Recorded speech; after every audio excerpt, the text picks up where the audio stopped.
Hi and welcome back to Cheeky Crypto. My name's Chris and it's fantastic to have you back with us for another video. So we have had a few people reach out in the Telegram group asking us to cover off 5 mistakes that we have made in the crypto space. So they don't have to make the same mistakes, or so you guys don't have to make the same mistakes. Now, completely get that. It's fantastic and a great idea. So we thought we would definitely do that. However, I need to be really honest and transparent. I haven't made 5 mistakes, and nor has Nick, in this space.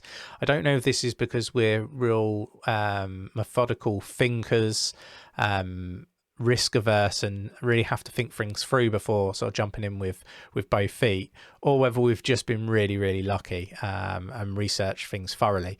With that said, personally, I've made 2 mistakes in crypto, and I'll go through those, but I'm also going to go through 3 other mistakes that are commonly made in this space, so you guys don't have to make those same mistakes either. So if you like this sort of content, mash up the like button, subscribe, tap that bell, select all notifications so you never miss a video. Right, let's get down to the desktop and see what these mistakes are. Let's have a look at the first one that I made. So first of all, I want to take you to CoinMarketCap. The first mistake that I made, it's kind of it's two in one here, right? So the first thing is, I followed somebody blindly, thinking because they had an immense number of followers, subscribers on YouTube, that they really knew what they were talking about. And it's really apparent to me now, sat here, a year or so, further down the line, to know that they really are just winging their way through this crypto space, and they're more money orientated rather than really caring about the viewers, although that's not the approach. And I'm not going to mention names. I'm just not like that. So the first mistake is to follow people blindly. So maybe I've made 3 out of these 5 mistakes. I followed somebody thinking they knew what they were talking about, and it's really unlike me not to do research, and this was one of them that I jumped in and I didn't do any research. So it's MoonSwap.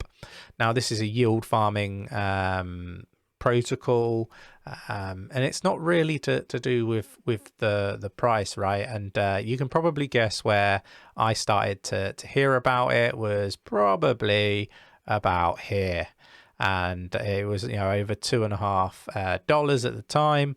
And I got in, I FOMO'd in, with the I guess the appearance of huge percentage gains. Now this particular YouTuber was talking about, these don't look, this sends a chill down me just looking at it, right?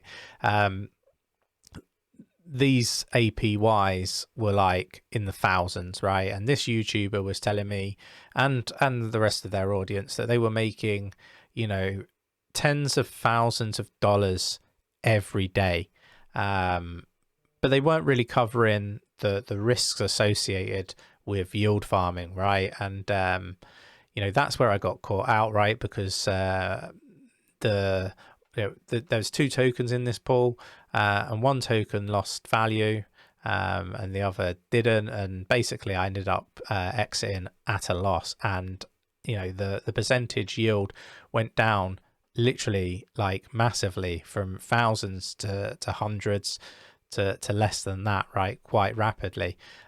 Maybe a little bit of being unfortunate, or just that actually I should have done my research before getting into yield farming. Now this was me trying something new. Unfortunately, I didn't lose too much money, right? Like I am risk averse and a methodical thinker, so I didn't put thousands into this. But I did lose hundreds, and the reason why I lost hundreds was because of impermanent loss, which is explained well in this article. I have done a members video on this, so do check that out. If you go over to the channel page, select join. For the videos, it's the friendship membership, right? There is 2. So let's just sort of talk through what this is. DeFi protocols like Uniswap, SushiSwap, or PancakeSwap, or even MoonSwap, which is the one that caught me out. have seen an explosion in volume and liquidity. These liquidity protocols enable essentially anybody with funds to the market, you know, and become a market maker, right, and earn trading fees. And this is pretty much what it is. This is what I've done, right? So what is impermanent loss? So impermanent loss happens when you provide liquidity to a liquidity pool and the price of your depositing asset changes compared to when you deposited them. The bigger this changes, the more you are exposed to impermanent loss, which is what happened to me. Basically, I lost everything I put in. In this case, the loss means less dollar value at the time of withdrawal than when you deposited. Now, I'm not going to get into all of this. I will copy this link into the description of the video. But, you know, this is one that does catch out quite a few people. It caught me out. I want to make everybody aware of it. So there's two mistakes that I've made. One, following people blindly thinking they actually know more than myself or anybody else in this space. And this is why it's so important, and why Nick and myself always call out doing your own research. Don't even listen to us. Maybe we're blagging our way through it. Who knows? The other thing is, you know, to do your research, which I just mentioned, but, you know, don't just dive in and fall for some of the huge percentage gains. Make sure you understand the risks slash reward, and make sure that you're comfortable with that, and don't overinvest, which is you know, fortunate for me that I didn't overinvest. It didn't matter that I lost these, you know, a few £100. You know, heartbreaking, sends chills down just even going to the website, but you know, I learned my lesson. Hopefully you don't need to do the same by losing any money. The next thing, and I'm going to use one that's relevant to the channel now, right? And it wasn't 𝗕𝗓𝗪 that I, you know, made this mistake, but I think it's a prominent one that we're talking about regularly. So hopefully this will support many people. You know, so you don't make a mistake with 𝗕𝗓𝗪, right? So this is about sending tokens to incorrect wallets, right? Now, in the past, I have sent some crypto to a wallet and it was the wrong chain wallet. So for example, right, if we use 𝗕𝗓𝗪 as an example, they've got a mainnet, right, which is where your rewards when staking go to the mainnet part of your MetaMask wallet, right? Then you've got ERC20, which is the Ethereum, and then the BEP20, which is Binance, right? So if we go over to Kucoin here, right, and we have a look here, you've got ERC20 and BEP20, but you don't have mainnet. So you won't be able to send your 𝗕𝗓𝗪 on the 𝗕𝗓𝗪 chain to an ERC20 wallet, or a BEP20 wallet, right? So this is where you can make an awful lot of mistakes, right? Just purely on selecting the incorrect wallet address. Now, what you would have to do here, so if we go to the bridge part on the website, you would look to swap from mainnet to, I don't know, let's say BEP20, and then you would connect your MetaMask and switch it over. Then you would send it to the correct ecosystem wallet, right? So, you know, really important that you don't make that mistake, right? Like lots of people do, it happens, and I don't want to see people lose tremendous gains in the same way.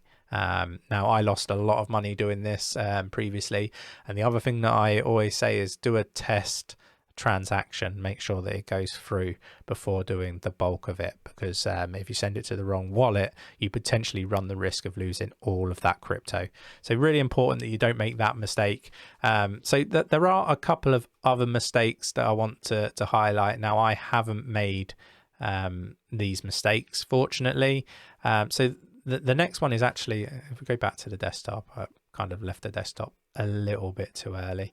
The next one is falling for scams. So I thought I would pull one up, right? So this one is live right now, okay? So there's 687 people watching this right now, some of which are likely to be bots. You've got Charles here, Charles Hoskinson, the CEO of Cardano, and he's doing one of his usual podcasts, but this is a pre-recorded podcast. And you've got here about the event. This is a big Cardano event. The rules: to participate, you need to send 2,500 ADA to 1 million ADA, it looks like there, and you will receive 5,000 to 2 million ADA back. So this is just ridiculous. This is a scam. I'm not going to play it, but if you send 250,000 ADA, you'll receive 5,000 back. They're going to like double it. That is never going to happen. That is a scam.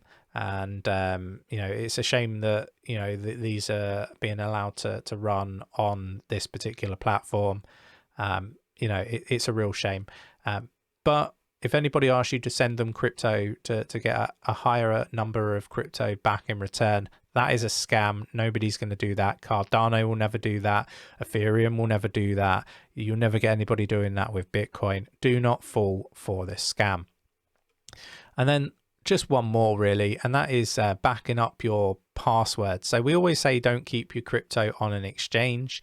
Always have it in a hardware wallet, for example, or a warm wallet, where you own the keys.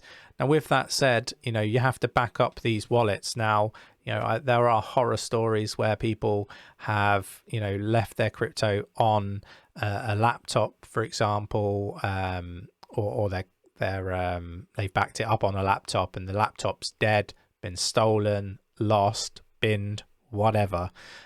You've no longer got that backup. If that's the case, you've lost your crypto.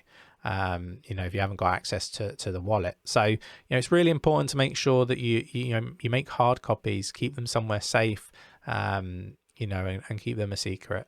So with that said, that's kind of like the 5 mistakes that I thought I would cover off for today's video. I hope you found this video informative and useful.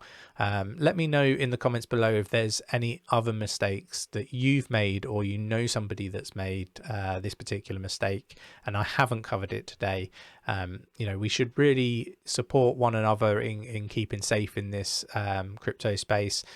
For every person that gets scammed, or for every person that loses an awful lot of crypto, that's somebody that's maybe going to exit the crypto space, talk negatively about crypto and blockchain technology and investing, which is not good for adoption of the ecosystem or the market, right? So it's important, and we should all play a role in making sure that people have a really good understanding, and that they can learn from other people's mistakes. I think this is a crucial thing to be doing. So everybody needs to play their part. With all that said, I hope you enjoyed the video. Don't forget to mash up that like button, subscribe, tap that bell, select all the notifications so you don't miss a video. With all that said, take care, and I will catch you in the next one.